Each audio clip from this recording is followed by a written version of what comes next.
Manchester City 3-1 Burnley. Julian Alvarez scores twice on his 24th birthday. Erling Haaland was upstaged on his return from injury by fellow striker Julian Alvarez as Manchester City strolled to victory against Burnley. Haaland made his first appearance since fracturing his foot in the defeat at Aston Villa on 6 December when he was introduced as a 71st-minute substitute at Etihad Stadium. However, while the Norwegians' major involvement was to draw laughs from teammates Bernardo Silva and Mateo Kovacic on the bench when he miskicked what was intended to be a shot on the turn, Alvarez turned 24 in style. The Argentine took the man of the match honours by becoming just the 10th player to score 2 goals or more on their birthday in a Premier League game. Both efforts came in the opening period. Matheus Nunes chipped a superb cross into the 6-yard box for Alvarez to head home in the 16th minute. And just 6 minutes later, Alvarez profited from a brilliantly worked training ground free-kick routine as Kevin De Bruyne shaped to curl a cross into the box but instead rolled a perfect 20-yard pass which just needed the first-time finish. Rodri added a third in trademark fashion in the opening minute of the second half, driving home Phil Foden's cutback from the edge of the area.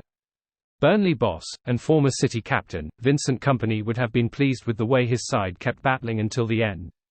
They were at least able to grab an injury time consolation as defender Amin Al-Dakhil bundled in their first goal in 7 visits to this stadium since 2018. They were ultimately powerless, though, to stop second-placed City's 8th successive win in all competitions, and 13th consecutive victory against second-bottom Burnley. City are 5 points behind leaders Liverpool with a game in hand, and level with third-placed Arsenal as they pursue an unprecedented 4th consecutive league title. And boss Pep Guardiola believes his side need a significant winning run if they are to retain the title. With this Liverpool that we have faced for 8 years, and Arsenal, with Mikel Arteta, who has settled his squad, I don't have the feeling that they're going to drop much points, he said. We have to win as many games as possible and, at the end, we will see what happens. Praise for City backroom hero Vicens. Once he had expressed delight at Alvarez's second goal, Guardiola turned to his bench and located Carlos Vicens.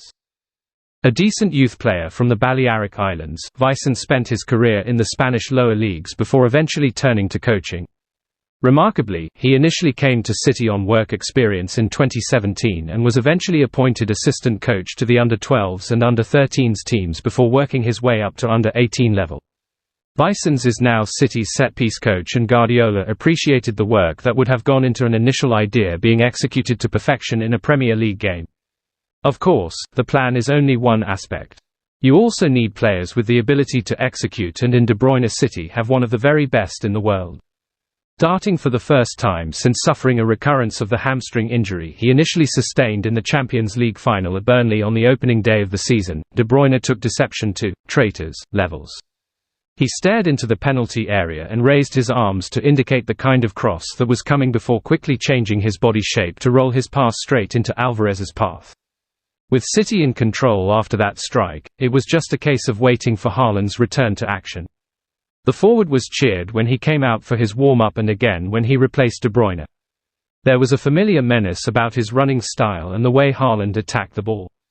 But after being ignored by Jeremy Doku as he ran into the box, then came the moment that will doubtless be the topic of much dressing banter. Once the inevitable rust disappears, it should not be too long before Haaland makes the right contact and starts scoring again. It has been really good without him for the last 2 months, added Guardiola. But with him we are a better team and we are really pleased that he is back. Burnley relegation concern continues. More than most, Burnley have reason to await the outcome of the profitability and sustainability rules charges faced by Everton and Nottingham Forest with interest. Without Everton's 10-point deduction, they would already be 8 points adrift and Forest would be just above the relegation zone. Kompany knows more than most what to expect in this stadium and will be disappointed his players were not alive enough to react to either Nunes' impudent cross or De Bruyne's clever free kick. Given Burnley had conceded 28 times since they last scored against City, victory was implausible for the Clarets, who have won just 3 times this season once they went behind. They did threaten sporadically on the break, with Lyle Foster curling an effort just wide shortly before half-time and Zeki Amdouni firing over with only Ederson to beat. But there was never any real belief they could make a proper game of it, with even Al-Dakhil's first goal since joining Burnley 12 months ago from Belgian outfit Sint-Truiden coming as something of a surprise at the end. We played one of the best teams in the world, Kompany told BBC Match of the Day. In these games it's about being able to build chances and momentum. I felt if we had the last pass coming off, if we put it in the back of the net, it would help of course. We had our moments. I can dissect it as much as I want, but we have to move on to Fulham now.